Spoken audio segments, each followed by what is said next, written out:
우리는 참된 복, 팔복이라는 주제로 함께 말씀을 나누고 있습니다. 특별히 이 시간을 통해서 예수님을 따르는 제자가 된 우리에게 정말 무엇이 참된 복인지 말씀을 통해 깨닫게 되는 은혜가 저와 여러분에게 있기를 간절히 축원합니다. 제가 대학원 4분의 3학기를 다니고 있었을 때의 일입니다. 신약 성서 윤리라는 제목의 수업을 선택을 했습니다. 제목 그대로 신약 성서에 나타난 하나님 나라의 윤리에 대해서 우리가 공부하는 시간이었습니다. 그리고 이 수업에서는 한 학기 동안 공부를 했던 이 부분이 말씀 부분이 바로 팔복의 부분이었습니다. 모든 학생들이 팀별로 나누어서 한 팀을 이루면서 한 과씩을 담당했고 각자 발표해야 할 내용들을 준비했습니다. 제가 발표했던 부분은 아니었는데요. 팔복의 첫 번째 복을 발표했던 팀이 마태복음과 누가복음을 비교하면서 발제를 했던 것이 기억에 남습니다. 마태복음에서는 팔복의 첫 번째 복을 이렇게 다음과 같이 선언합니다. 우리가 읽었는데요. 심령이 가난한 자는 복이 있나니 천국이 그들의 것이미요. 이렇게 마태복음에서는 말씀하고 있습니다. 그런데 누가복음은 이렇게 기록이 되어 있었습니다. 예수께서 눈을 들어 제자들을 보시고 이르시되 너희 가난한 자는 복이 있나니 하나님의 나라가 너희 것이미요. 이렇게 되어 있었습니다. 마태복음에서는 심령이 가난한 자라고 지명을 하여 말합니다. 그런데 누가복음에서는 가난한 자라고 일컫고 있습니다. 지금 심령이 가난한 것이 더 맞다, 아니다, 물질적으로 가난한 이들 그렇게 가난해야 옳다라는 것을 지금 논의하려는 것은 아닙니다. 왜냐하면요, 먼저 공생의 기간 동안 예수님께서는 구체적으로 무엇이 또 어떠한 상황이 또 어떠한 사람이 되어야만 어떻게 되었을 때에야 비로소 가난한 것인지 정의 내려주시지 않으셨습니다. 때문에 예수님께서 말씀하신 이 가난이라는 것을 우리가 구체적으로 어떤 틀 안에 놓고 너는 가난해, 나는 가난하지 않네 라고 이렇게 재단을 할 수는 없다는 거예요. 또 명확히 우리가 짚고 넘어가자면 단순히 물질이 없기 때문에 천국을 가는 것이 아니라는 겁니다.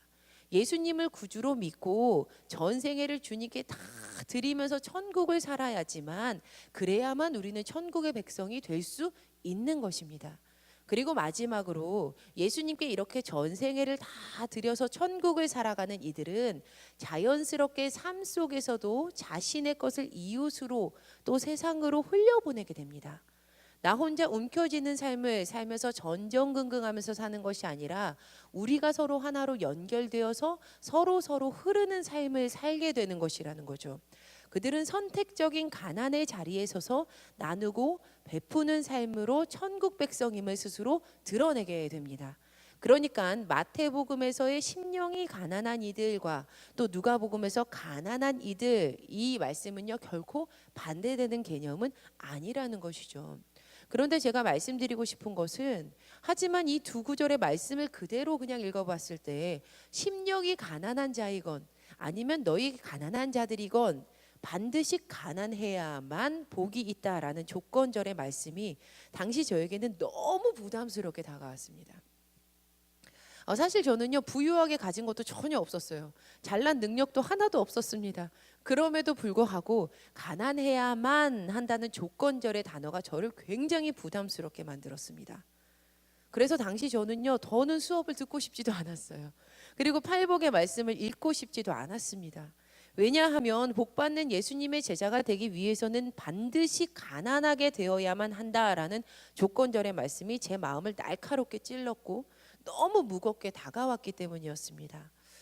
여담이지만요 한 학기 끝냈을 때 적어놓았던 기록이 있어서 제가 이렇게 말씀 준비하면서 오랜만에 봤는데요. 교회가 세상을 닮아서 세속적으로 변질되었다고 비판하기에 앞서서 나의 삶에서 가난한 상태로 비워져야 할 것들이 있다라는 사실을 직면하는 일, 바로 그 일이 나의 삶의 우선 과제가 되어야 하겠구나라는 깨달음을 얻었던 시간이 되었던 것 같습니다. 여러분 물론 지금도 제 삶에서는요 가난하게 비워져야 하는 것들이 매일매일 발견됩니다. 참 부족해요. 그 영적으로도 지적으로도요 제가 되게 보잘것이 없거든요. 그래서 이런 이제 방송으로 이제 우리 교회만 아니라 외부적으로도 이 설교가 나갈 때 그 위대한 팔복의 말씀을 듣고 저 같은 사람이 설교단에 선다는 게 진짜 부끄럽거든요. 그런데 저 또한 그 예수님의 가르침 앞에 선다라는 마음으로 이 기간 동안 제 자신을 그 말씀 앞에 직면하기를 바란다는 마음으로 설교를 이렇게 써서 함께 나누고 있는 겁니다. 여러분, 먼저 팔복의 첫 번째 복 중에 저를 굉장히 부담스럽게 만들었던 가난한이라는 이 단어는요, 헬라어 형용사로 푸토코스입니다. 헬라어 형용사 푸토코스를 사용을 해요. 마태복음 5장 8절에서도 누가복음 6장 20절에서도 푸토코스라는 이 단어가 사용이 됩니다. 그런데 이 단어는 그냥 우리가 생각하기에 어느 정도로 가난한 것을 뜻하는 단어가 아닙니다. 이 뜻은요, 거지, 빈민이라는 뜻이에요. 거지예요, 거지. 즉 아무것도 가진 것이 전혀 없는 상태가 바로 이 푸토코스라는 단어입니다. 여러분, 과연 거지가 빈민이 복이 있습니까? 네, 신앙적으로 보면요, 그들이 복이 있습니다. 왜냐하면 예수님께서 그렇게 말씀하셨기 때문이에요. 신앙적으로 보면요, 이 푸토코스들은요, 복이 있어요. 예수님께서 말씀하셨기 때문에 복을 가지고 있어요. 심령이 가난한 거지들에게는요, 복이 있습니다. 이것은요, 역설이에요. 역설은요, 언뜻 보면 진리와 굉장히 모순되는 것 같아 보이지만 사실은 그 속에 굉장히 심오한 진리를 품고 있는 것을 말하는 것이 역설입니다. 예수님의 제자로 살아간다라는 것은 알면 알수록 역설이라는 사실을 직면하는 것 같습니다. 그렇습니다. 기독교는요, 역설의 종교예요. 왜냐하면 기독교의 중심에는 부활이 있기 때문입니다. 그런데 부활은 반드시 죽음을 경험해야지만 일어날 수 있는 일입니다. 죽지 않으면 부활은 없습니다. 죽어야 영원히 산다? 역설입니다. 그러나 명확한 진리입니다. 우리는 예수님과 함께 죽어야만 부활을 경험할 수 있습니다. 만약 우리의 자아가, 우리의 욕심이, 우리의 생각이, 우리의 마음이 우리가 죽지 않는다면 결코 부활은 없습니다.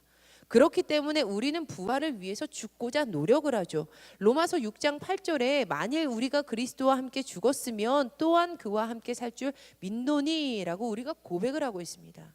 여러분, 마찬가지로요, 세상은 가난한 이들을 보면서 참 불행한 인생이다 라고 표현을 합니다. 그러나 예수님께서는 가난한 이 푸토코스들을 바라보시면서 역설적으로 복이 있다라고 선언을 하십니다. 왜냐하면 이스라엘에서 특별히 가난한 이들은 특별한 하나님의 변호를 받는 이들이었기 때문이었습니다. 헬라어 푸토코스로 번역되는 대표적인 히브리어 단어가 있는데요. 그러니까 히브리어 단어를 헬라어로 바꿨을 때, 우리말을 가난하다라고 바꿨을 때 푸토코스 이렇게 바꾸는 것처럼요, 히브리어 단어를 헬라어 푸토코스로 바꿀 때 가장 많이 쓰는 이 히브리어가 있거든요. 이 히브리어 단어가요, 아니와 아나브를 많이 사용을 합니다.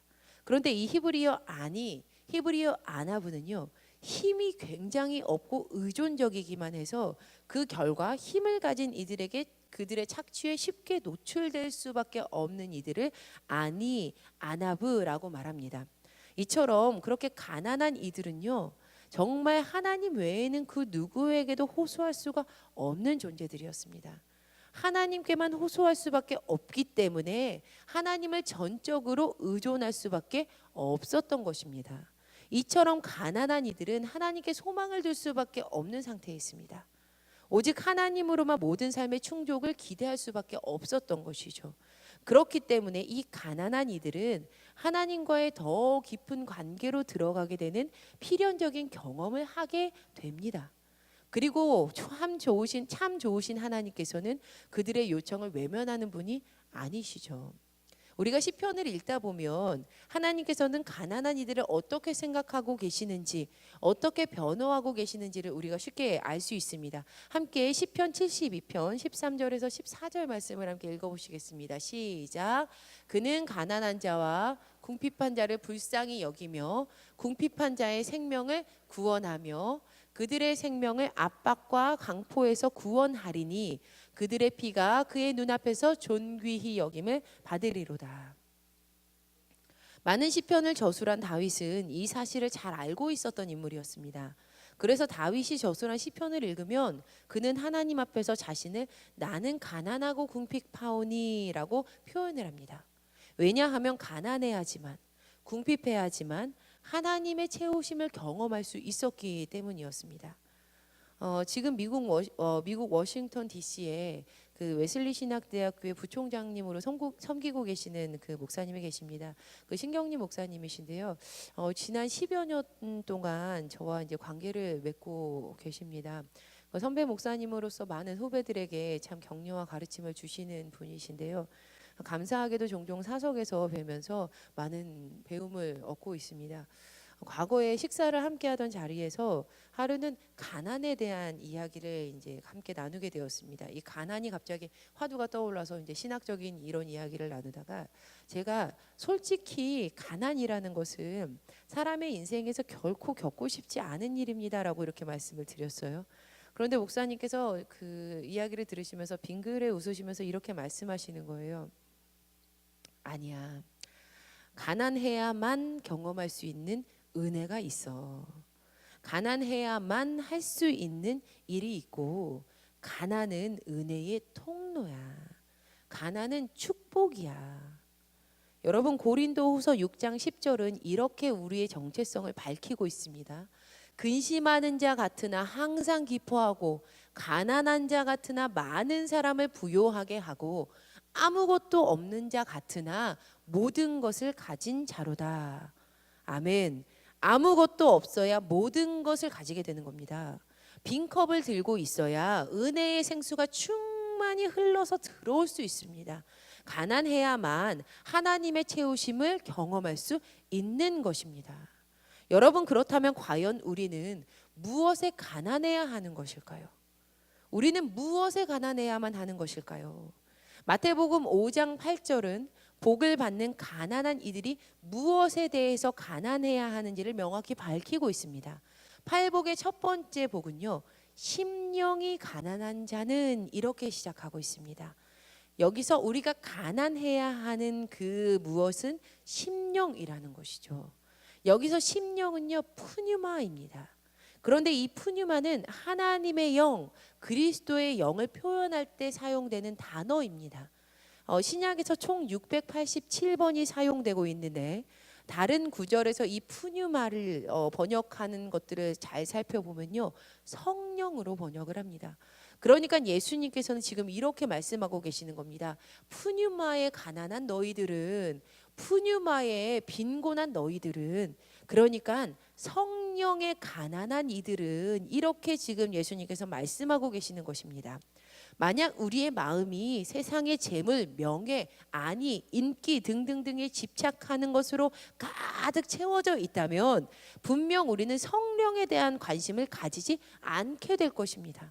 그렇지만 반대로 우리가 성령에 갈급해지면 우리는 가난해지게 됩니다. 세상에 대한 집착이 비워지는 마음의 상태를 가지게 될 것이라는 말이죠. 누가복음 16장 13절에서 예수님께서는 집 하인이 두 주인을 섬길 수 없다라고 말씀하십니다. 집 하인이요, 두 주인을 섬길 수 없습니다. 우리가 성령에 갈급해지면 우리는 가난해지게 됩니다. 왜냐하면 집 하인이 두 주인을 겸하여서 섬길 수 없기 때문입니다. 예수님께서는 이 마태복음 5장에서 산상수훈을 설파하시기 전에 바로 직전 장인 4장 후반 부분에서 베드로를 부르십니다. 우리 지난주일 담임 목사님 통해서 말씀 들으셨는데 이 마태복음은 시간순으로 배열되어 있지 않다라고 말씀해 주셨습니다. 잘 짜여진 사건 중심으로 이 마태복음은 구성이 되어 있습니다. 그러니까 베드로를 부르신 사건이 4장 마지막에 등장하고 이후에 예수님께서 산상수훈을 시작하시면서 팔복을 말씀하시는 이 구절들의 구성들은요, 분명히 짜여져 있는 이유가 있다라는 것이죠. 예수님께서는 갈릴리 해변에서 그물질을 하고 있었던 베드로에게 이렇게 말씀하십니다. 너는 나를 따라라. 너는 나를 따라라. 그때 베드로가요, 마태복음 4장 20절을 보니까 어떻게 행동을 하냐면요, 그들이 곧 그물을 버려두고 예수님을 따릅니다. 그러니까 곧 그물을 버리고 예수님을 베드로가 따르는 것이죠. 예수님의 제자가 되었던 베드로는 물고기를 낚았던 자신의 소유권, 그리고 세상에 대한 집착, 그 그물들을 다 포기하고 사람을 낚기를 원하시고 사람을 구원하기 원하시는 그 예수님께서의 부르신 그 사람을 낚는 어부의 삶을 살아가게 됩니다. 여러분, 지난 시간에요, 우리 지난 첫 번째 시간에 마태복음 5장의 이 팔복을 듣고 있는 이들은 오클루스 오합지졸의 무리가 아니라 그 무리를 떠나서 예수님을 따라 산으로 올라온 마테테스 제자였다라고 말씀드렸습니다. 이처럼 예수님의 제자는요, 세상의 모든 소유권을 포기한 이들입니다. 그러니까 세상에는 가난해지고 성령님을 따르기를 간절히 바라는 그 마음을 붙들고 있는 이들이 제자라는 것입니다. 예수님을 따르기에 빈 마음을 가지게 되었다면, 베드로처럼 그물을 다 버려두고 예수님을 따르게 되었다면 필연적으로 성령의 갈급한 마음을 우리가 가지게 될 것이라는 말이죠. 성령의 갈급함을 가지고 성령에 가난하여져서, 즉 하나님께 전적으로 의존하며 성령을 달라는 그 믿음을 표현하는 이들이 바로 가난한 이들, 프토코스, 즉 다르게 말하자면 예수님의 제자들입니다. 그런데 여러분, 여기까지 말씀 들으면요, 우리가 이렇게 정리할 수 있을 거예요. 아, 그렇구나. 성령의 갈급한 마음을 가진 이들, 가난한 사람들이 되어야만, 우리가 그렇게 되어야만 하는구나. 그래야 내가 복 받을 수 있는 거구나. 이렇게 우리가 생각하기 쉽습니다. 그래서 하나님의 참 복을 받기를 원하면서 나의 삶에서 세상의 것에 대한 소유권을 포기하고 나의 그물을 버려두고 예수님을 따르는 가난한 마음을 가지기 위해서 우리가 노력을 합니다. 늘 성령에 대한 갈급한 마음을 가지고자 마음을 다잡고 때로는 스스로 채근하면서 신앙생활을 하기도 해요. 심하게는 어떤 분들은요, 과거의 저와 마찬가지로 좀 부담스러운 마음이 생기는 것을 느끼기도 합니다. 그리고 그 일을 쓴 약을 먹듯이 해야 한다고 마음을 먹는 분들도 계세요. 왜냐하면 성령으로 갈급한 마음을 가지기 위해서요. 그런데 우리가 이렇게 생각하게 되는 현상이 드러나는 것은 팔복의 구절들을 조건절로 번역된 우리말 어순으로 읽었기 때문입니다. 다시 한번 말씀드릴게요. 왜 이런 마음이 우리에게 드냐면요, 이 팔복의 구절들을 조건절로 번역을 해놓은 우리말 어순으로 읽었기 때문이에요. 우리말 어순으로 보면 조건절로 해석이 되어지고 있는데, 그래서 우리말로 팔복을 읽으면 뭐뭐 한 자는 복이 있나니 뭐뭐 한 이들은 복이 있다라고 이렇게 되어 있습니다. 때문에 팔복은 우리가 어떻게 되어야지만, 어떤 모습을 가지고 있어야지만 복을 받을 수 있게 된다라는 조건절로 우리가 이해하기 쉽다라는 것이죠. 구체적으로 팔복 중에 우리가 계속 살펴보고 있는 첫 번째 복은요, 심령이 가난해야지만 천국을 소유하는 복이 오기 때문에 우리는 그 심령을 가난하게 하기 위해서 성령을 내 마음 가운데 가난함으로 모시기 위해서 무언가를 해야만 한다라는 것으로 들립니다. 그렇죠? 그런데 여러분, 다시 한번 말씀드리지만요, 이러한 현상은요, 우리말 어순으로 된 말씀을 읽었기 때문이에요. 사실 원문의 어순으로 읽으면요, 전혀 다른 의미가 됩니다. 팔복의 모든 구절들은 헬라어 원문으로 읽어보면 8가지 복 모두가 동일한 단어로 시작되고 있음을 우리가 발견할 수 있습니다. 바로 마카리오이입니다. 그 의미는요, 최고의 축복, 행복한 사람이라는 뜻이에요. 그러니까 이처럼 마카리오이로 시작되는 이 모든 복들은요, 특별히 첫 번째 복 마태복음 5장 3절의 이 헬라어 원문으로 그대로 어순으로 읽어보면 다음과 같은 뜻을 우리가 알 수 있습니다. 최고의 복을 받은 행복한 사람, 심령이 가난한 사람, 천국이 그들의 것이다. 한 번 더요.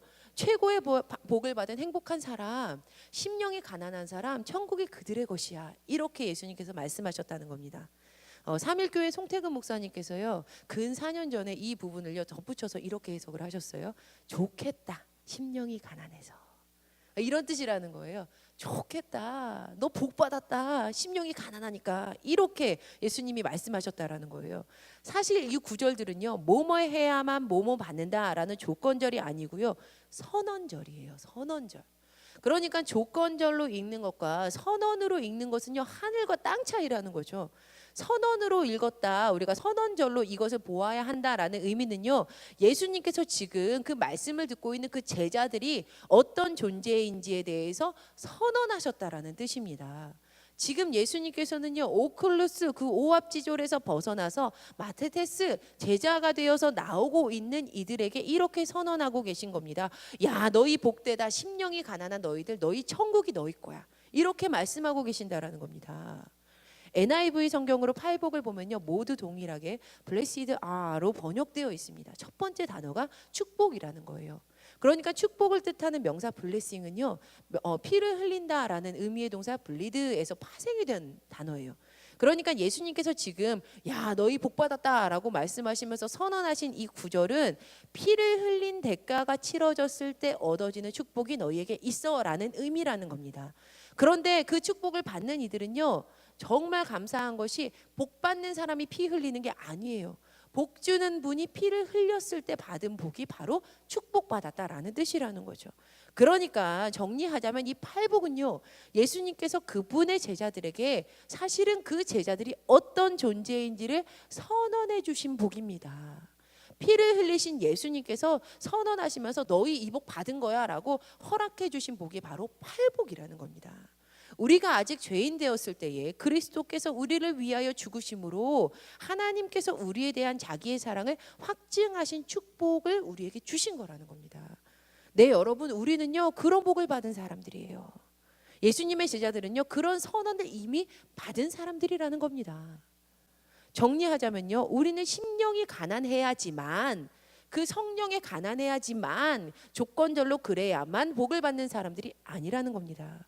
우리는 우리를 축복하시기 위해서 이미 십자가에서 피를 흘리시고 부활하신 그 예수님께서 야 너희는 이미 성령의 가난한, 심령이 가난한 축복된 존재구나, 천국 줄게라고 선언해 주신 사람들이라는 겁니다. 할렐루야, 아멘. 이렇게 예수님의 제자들은요 성령에 갈급한, 성령에 가난한 이들입니다. 그리고 이렇게 성령의 갈급함을 가진 이들은요, 그렇게 선포된 우리들은 그 삶의 주인이 하나님이심을 고백하게 됩니다. 그래서 복된 사람들, 심령이 가난한 이들, 성령에 가난한 이들은요 당연히 천국이 그들의 것이 되는 축복을 받게 됩니다. 지난 시간 우리는 팔복이 시작되는 이 3절의 말씀이 천국을 소유하는 복으로 시작해서 10절 마지막 8번째 복이 끝나는 그 복도 천국을 소유하는 것으로 마치고 있다라는 사실을 발견했습니다. 말씀을 통해 보시면요, 심령이 가난하기 때문에 천국을 받고요, 의를 위해서 박해를 받았기 때문에 천국이 우리에게 소유가 된다라는 거죠.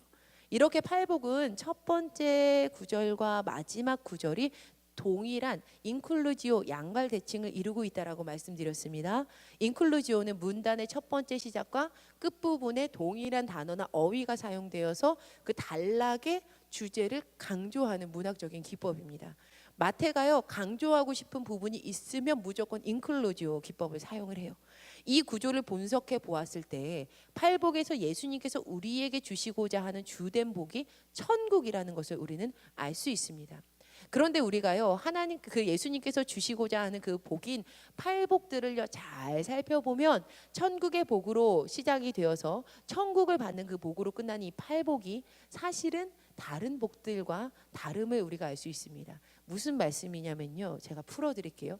제2복, 그러니까 두 번째 복, 위로를 받을 것이며의 복부터요 3, 4, 5, 6, 7, 제7복인 하나님의 아들이라 일컬음을 받을 것이며, 위로를 받고 땅을 기업으로 받고 배부를 것이고 긍휼히 여김 받고 하나님 보고 하나님의 아들이라 일컬음을 받는 그 복들 있잖아요. 이 복은요 미래 시제로 되어 있어요. 너희가 이렇게 받을 거야 라고 헬라어로 보면요 모두 다 미래 시제로 되어 있습니다. 그런데 제1복, 오늘 우리가 살펴보는 1복과 동일하게 복으로 맞춰지고 있는 8복, 천국을 받았다라는 이 복은요, 이 복에서 약속하고 있는 천국의 소유권은요 현재 시제로 되어 있어요. 둘 다 동일하게 현재 시제인 에스틴으로 사용되어 있습니다. 그러니까 마태복음 6장 9절에서 13절에 우리가 이제 계속 나중에 살펴보게 돼 그 등장하는 주기도문에서 밝혀지고 있듯이 하나님의 나라는요 지금 이 땅 이곳에서부터 임하는 천국이라는 거죠. 지금 천국을 주셨다는 거예요. 여러분, 말씀을 정리해 보도록 하겠습니다. 특별히 천국을 소유하는 것은요 지금 우리에게 주어지는 복입니다. 우리가 잘 살다가 나중에 받게 되는 복이 아니라는 거예요.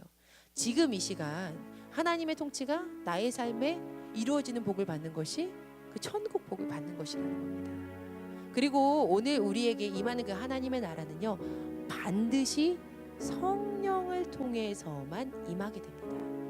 마태복음 12장 28절 보면요. 그러나 내가 하나님의 성령을 힘입어 귀신을 쫓아내는 것이면, 그러니까 하나님의 아닌 것들이 쫓겨나면 하나님의 나라가 이미 너희에게 임하였느니라.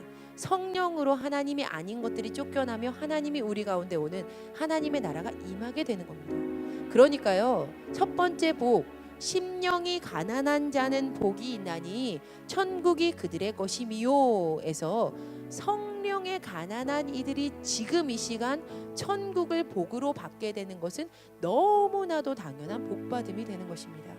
사랑하는 여러분, 여러분은 그런 분들입니다. 예수님께서요, 우리에게 첫 번째 복을 이렇게 선언해 주셨습니다. 좋겠다. 성령의 가난한 너희들, 지금 천국을 받은 사람들이 너희야. 예수님께서는요, 우리 모두에게 성령을 선물로, 그 천국을 선물로 받게 된 그 성령의 가난한 사람들이다라고 우리들을 그렇게 선언해 주셨습니다. 우리는요, 지금 내 삶에 역사하시는 그 하나님의 나라를 선물로 받은 이들입니다. 그 증거는요, 우리가 성령의 가난한 마음을 가지고 있는 것으로 드러나게 됩니다. 바라기는요, 우리 모두가 성령에 가난하여져서 오늘 이 시간 이 천국을 복으로 받는 축복을 지금 이 시간 함께 누리게 되기를 간절히 축원합니다.